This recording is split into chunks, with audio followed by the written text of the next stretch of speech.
नमस्कार दोस्तों, current affair और रोचक जानकारी चैनल ऑनलाइन गुरुजी में आपका स्वागत है। दोस्तों, इस चैनल के माध्यम से आपको डेली करंट अफेयर से जुड़े हुए महत्वपूर्ण 25 प्रश्नोत्तर व्याख्या सहित उपलब्ध करवाए जाने का प्रयास किया जा रहा है, जो कि आपकी तैयारी के लिए रामबाण साबित होंगे। तो चलिए दोस्तों, शुरुआत करते हैं आज के महत्वपूर्ण करंट अफेयर से जुड़े हुए प्रश्नोत्तर की। पहला प्रश्न है, किस राज्य सरकार ने प्रवासियों के लिए एग्जिट ऐप लॉन्च किया है? एग्जिट ऐप लॉन्च कौन सी राज्य सरकार ने लॉन्च किया है? तो पश्चिम बंगाल राज्य सरकार ने प्रवासियों के लिए एग्जिट ऐप लॉन्च किया है।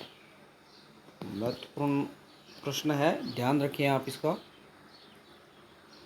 यह ऐप पश्चिम बंगाल में फंसे अन्य राज्यों के लोगों के लिए लॉन्च किया गया है। इस ऐप का मुख्य उद्देश्य लोगों को उनके मूल स्थान पर पहुंचाना है। वर्तमान में पश्चिम बंगाल की मुख्यमंत्री ममता बनर्जी है और वहाँ के राज्यपाल जगदीप धनखड़ है। CSIR IGIB पार्टनर्स ने क्नाउ हाउ लाइसेंस के लिए किसके साथ साझेदारी की है? तो CSIR IGIB institute of genomics integrative biology partners ने लाइसेंस के लिए टाटा सन्स के साथ साझेदारी की है।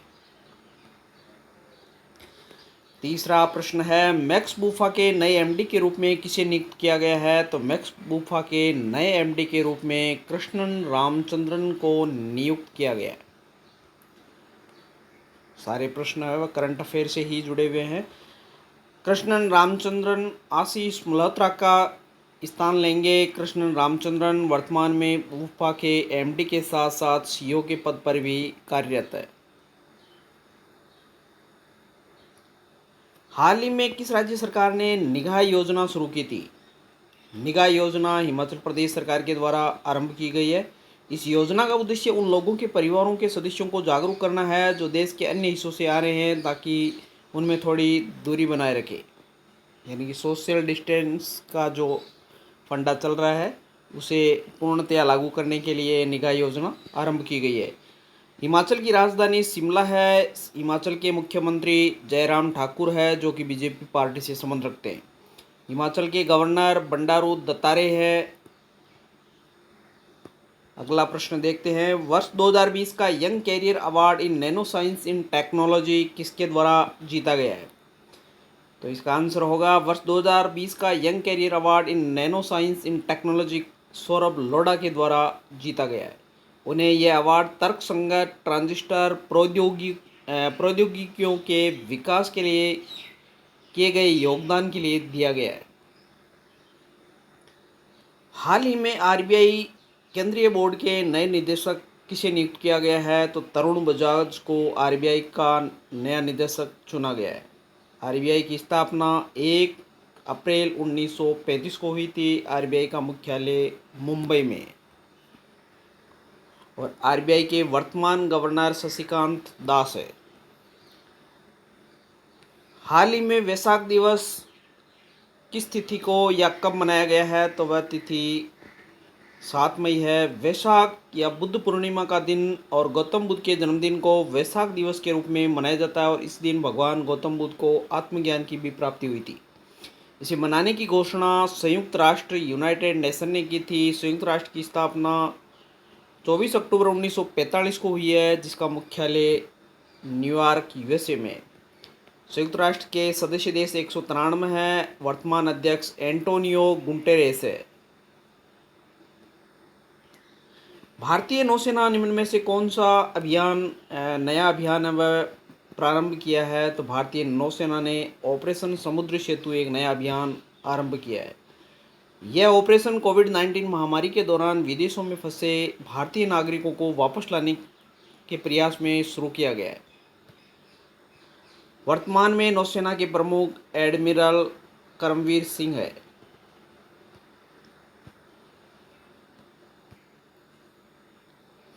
आर्मी ट्रेनिंग कमांड की कमान निम्न में से किसको सौंपी गई है? तो आर्मी ट्रेनिंग कमांड की कमान जनरल राज शुक्ला ने संभाल ली है।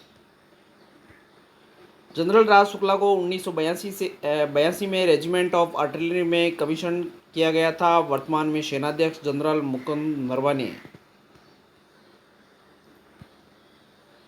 बैडमिंटन वर्ल्ड चैंपियनशिप 2020 को कितने साल के लिए स्थगित कर दिया गया है? तो बैडमिंटन वर्ल्ड चैंपियनशिप 2020 को 1 साल के लिए स्थगित कर दिया गया है। अब यह टूर्नामेंट 29 नवंबर से 5 दिसंबर 2021 तक आयोजित किया जाएगा।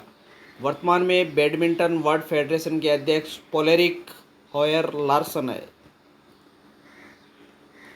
विश्व भर में विश्व एथलेटिक्स दिवस कब मनाया जाता है? दुनिया भर में विश्व एथलेटिक्स दिवस 7 मई को मनाया जाता है। किस राज्य ने कोविड-19 रोगियों के इलाज के लिए औपचारिक रूप से प्लाज्मा थेरेपी शुरू की है? तो वह राजस्थान के स्वास्थ्य मंत्री डॉक्टर रघु शर्मा ने वीडियो कॉन्फ्रेंसिंग के माध्यम से शहर के एसएमएस मेडिकल कॉलेज में कोविड-19 रोगियों के इलाज के लिए आधिकारिक तौर पर प्लाज्मा थेरेपी शुरू की है। नागरिक उड्डयन मंत्रालय ने कोविड-19 के लिए ड्रोन से संबंधित कार्यों को फास्ट ट्रैक करने के लिए कौन सा पोर्टल लॉन्च किया है? तो गरुड़ पोर्टल लॉन्च किया है। गरुड़ का पूर्ण रूप है government authorisation for relief using drone. Garud portal को नागरिक उड्डयन मंत्रालय द्वारा महानिदेशालय नागरिक उड्डयन के सहयोग से लॉन्च किया गया है। वेबसाइट कोविड-19 से संबंधित कार्यों के लिए सरकार की एजेंसियों को सशर्त रूप से फास्ट ट्रैकिंग छूट में सहायता प्रदान करेगा।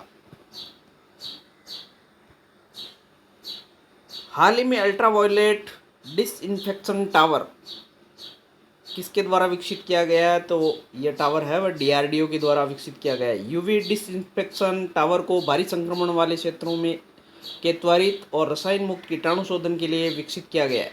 डीआरडीओ का पूर्ण रूप है defence research and development organisation, रक्षा अनुसंधान एवं विकास संगठन। इसकी स्थापना 1958 में हुई थी। डीआरडीओ का मुख्यालय नई दिल्ली में है। डीआरडीओ के वर्तमान अध्यक्ष जी सतीश रेड्डी है।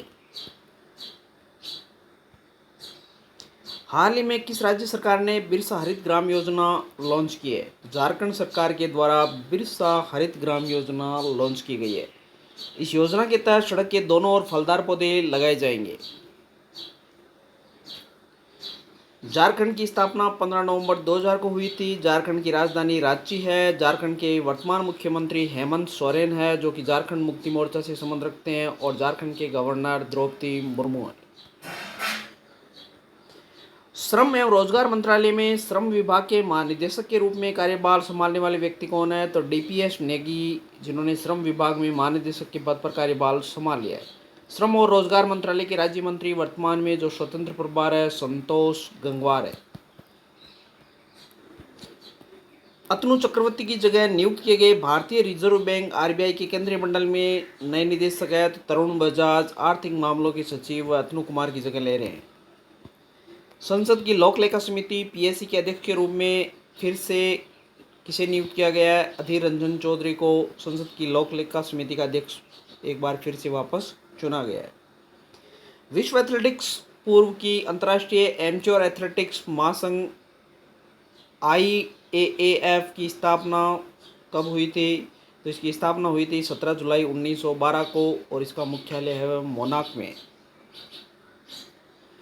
सरकार की किस संस्था ने सुरक्षित दादा दादी और नाना नानी अभियान शुरू किया है? तो वह नीति आयोग के द्वारा यह अभियान वो प्रारंभ किया गया है। विज्ञान और प्रौद्योगिकी विभाग द्वारा घोषित वर्ष 2020 के लिए नैनो विज्ञान और प्रौद्योगिकी में यंग कैरियर पुरस्कार के लिए किसे चुना गया है? तो प्रोफेसर सौरभ लोढ़ा, जो IIT मुंबई के प्रोफेसर हैं, उन्हें ये इसके लिए चुना गया है। हाल ही में विश्व रेड क्रॉस दिवस, वर्ल्ड रेड क्रॉस डे कब मनाया गया है? तो आज ही के दिन यानी 8 मई को विश्व रेड क्रॉस दिवस मनाया जा रहा है। विश्व रेड क्रॉस दिवस मनाए जाने का उद्देश्य अंतर्राष्ट्रीय रेड क्रॉस समिति ICRC तथा रेड क्रॉस के बारे में लोगों को जागरूक करना है। यह दिवस रेड क्रॉस के संस्थापक और शांति के लिए पहले नोबेल पुरस्कार विजेता हेनरी ड्यूनेट के जन्मदिन के उपलक्ष्य में मनाया जाता है। आखिर है क्या ये रेड क्रॉस? रेड क्रॉस एक स्वैच्छिक मानवता संगठन है जो आर्थिक रूप से कमजोर लोगों और समुदायों को स्वास्थ्य देखभाल देने के साथ आपदाओं, आपात स्थितियों के समय राहत प्रदान करता है। और यह दुनिया के सबसे बड़े स्वतंत्र मानवीय संगठन international red cross and red crescent movement का एक प्रमुख सदस्य है। ICRC international committee of the red cross अंतर्राष्ट्रीय रेड क्रॉस समिति की स्थापना 1863 ईस्वी में हुई थी। इसका मुख्यालय जेनेवा स्विट्जरलैंड में है और इसके डायरेक्टर जनरल है यवेश डॉककार्ड। अगला प्रश्न है, हाल ही में किस देश ने इस वर्ष के अंत तक आर्कटिक जलवायु और पर्यावरण की निगरानी के लिए पहला सैटेलाइट लॉन्च करने की घोषणा की है? तो रूस के द्वारा साल के अंत तक आर्कटिक जलवायु और पर्यावरण की निगरानी के लिए पहला सैटेलाइट लॉन्च करने की घोषणा की गई है। Discuss thrower athlete Sandeep Kumari पर वोडा ने डोपिंग परीक्षण में विफल होने पर कितने साल के लिए प्रतिबंध लगा दिया है? तो discuss thrower athlete Sandeep Kumari पर वाडा ने डोपिंग परीक्षण में विफल होने पर 4 साल का प्रतिबंध लगा दिया है। कावेरी जल प्रबंधन प्राधिकरण को किस मंत्रालय के अधीन कर दिया गया है? तो ये मंत्रालय जल शक्ति मंत्रालय है। कावेरी जल प्रबंधन प्राधिकरण को हाल ही में जल से संबंधित मुद्दों CWMA निपटने के लिए गठन किए गए जल शक्ति मंत्रालय के अधीन कर दिया गया है। यह पहले CWMA पहले जल संसाधन कर दिया गया है, नदी विकास और गंगा संरक्षण मंत्रालय के अधीन आता था। तो साथियों, ये थे करंट अफेयर से जुड़े हुए महत्वपूर्ण 25 प्रश्नोत्तर जो कि संपूर्ण व्याख्या के साथ आपको उपलब्ध करवाए जाने का प्रयास किया गया। उम्मीद करता हूँ साथियों ये वीडियो आपको अच्छा लगा होगा। अगर वीडियो अच्छा लगे तो ज़्यादा से ज़्यादा शेयर करें, लाइक करें और सब्सक्राइब करें ताकि वीडियो की नोटिफिकेशन आपको मिलते रहे। धन्यवाद।